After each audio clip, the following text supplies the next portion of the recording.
Let's be real. There's nothing more exhausting than chasing after people who just don't care about you. And yet, we've all done it. I know I have. I remember a time when I kept making excuses for someone in my life. They're just busy, or maybe they didn't see my message. Meanwhile, the truth was sitting there loud and clear. If someone wants to show up for you, they will. But I wasn't ready to hear that. And here's the kicker. Research backs this up. Studies show that when we're emotionally invested, we tend to overlook the obvious signs that someone just isn't reciprocating. Why? Because rejection feels like a threat to our sense of belonging. And belonging, that's hardwired into us. But here's what I want you to know. Realizing that someone doesn't care about you the way you care about them isn't a loss, it's freedom. Because the moment you stop begging for breadcrumbs, you make space for the people who will actually bring you a whole meal. So today we're talking about the 8 behaviors of people who don't care about you, not to shame them, but to free you. Because once you see these patterns for what they are, you'll stop chasing people who wouldn't even cross the street for you and start focusing on the ones who would walk miles to meet you where you are. Let's be real. There's nothing more exhausting than chasing after people who just don't care about you. And yet we've all done it. I know I have. I remember a time when I kept making excuses for someone in my life. They're just busy, or maybe they didn't see my message. Meanwhile, the truth was sitting there, loud and clear. If someone wants to show up for you, they will. But I wasn't ready to hear that. And here's the kicker. Research backs this up. Studies show that when we're emotionally invested, we tend to overlook the obvious signs that someone just isn't reciprocating. Why?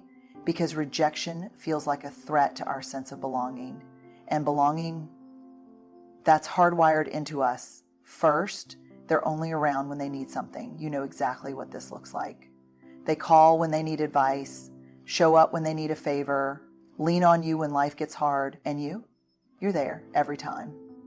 Because that's the kind of person you are. You care deeply, you want to help, you want to believe that if you just keep showing up, eventually they'll do the same for you. But then one day you need them, not for anything big, just a little support, a check-in, maybe even just a text back. And suddenly they're too busy. Suddenly they disappear. And you start wondering, was I ever really important to them? Here's the hard truth. People who only show up when they need something aren't in relationship with you. They're in transaction with you. And the most dangerous part, if this happens enough, you start believing that this is what love, friendship, or connection is. That care has to be earned by proving your usefulness. But let's get real. Healthy relationships aren't built on debts and favors. They're built on mutual care, on people showing up because they want to, not because they need something. If someone only reaches for you when they need to be lifted up, but never extends a hand when you're the one sinking, that's not a relationship worth holding on to. Because the people who truly care, you don't have to wonder if they'll be there. They just are. Second, they don't listen, they wait to talk. You've been there. You open up about something important, something real. Maybe you're finally sharing what's been weighing on you, or maybe you just need someone to hear you, and before you even finish your sentence, they jump in, shifting the focus, talking over you, making it about them. It's not that they didn't hear you, it's that they weren't listening. Because listening, real listening, isn't just about waiting for your turn to speak. It's about being present, about making space for someone else's feelings without rushing to fill the silence with your own. And here's the thing, when someone consistently talks over you, dismisses what you're saying, or redirects every conversation back to themselves, it sends a message. What you feel isn't as important as what I have to say, and over time, you start to shrink. You stop sharing as much. You second guess whether your feelings are even valid. Research shows that deep listening is one of the most powerful ways we can build trust and connection. When we feel heard, our brain releases oxytocin, the same chemical linked to bonding and emotional safety. But when we're constantly interrupted or ignored, the opposite happens. We start feeling alone, even in the presence of others. So pay attention to the people who truly listen, the ones who sit with you in your vulnerability, who don't rush to fix or compare, who don't make everything about them. Because the people who care, they don't just hear your words. They hear you.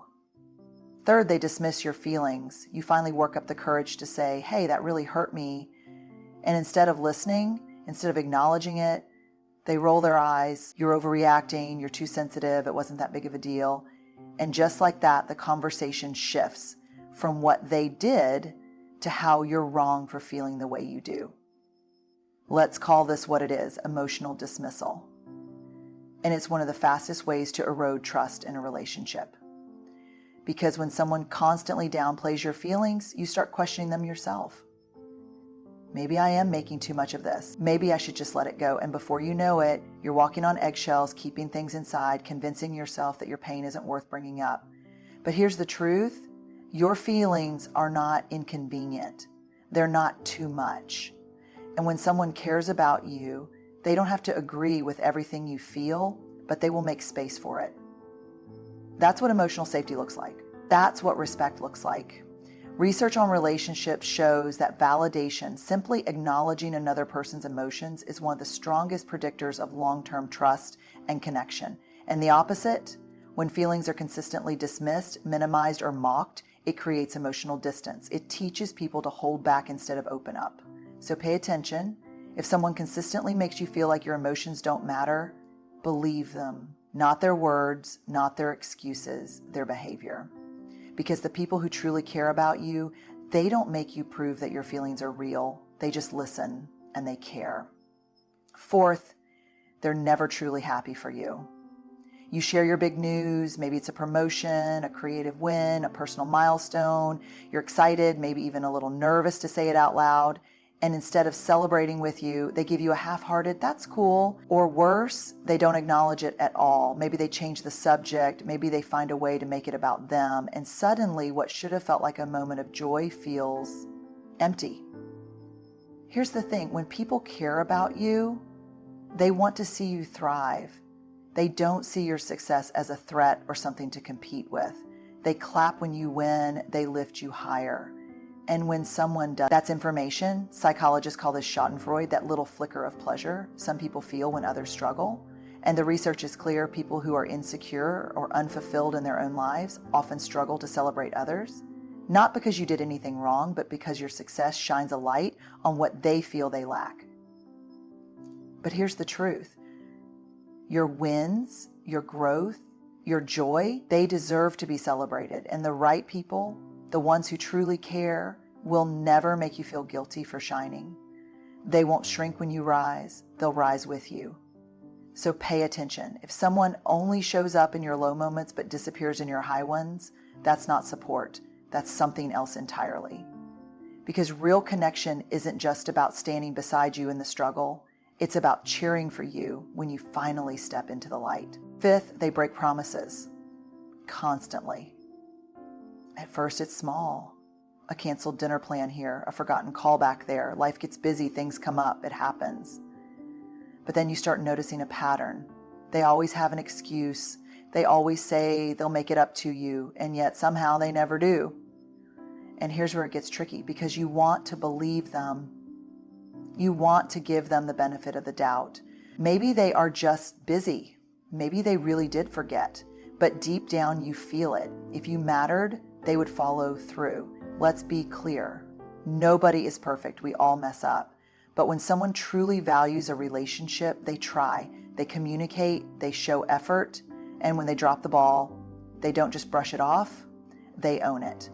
Research on trust shows that it's not built in grand gestures, but in the small, everyday moments. Keeping a promise, showing up when you say you will, remembering the little things, these are the bricks that build connection. And when someone repeatedly breaks promises, cancels plans, or forgets commitments, it sends a message, you're not a priority. So what do you do with that?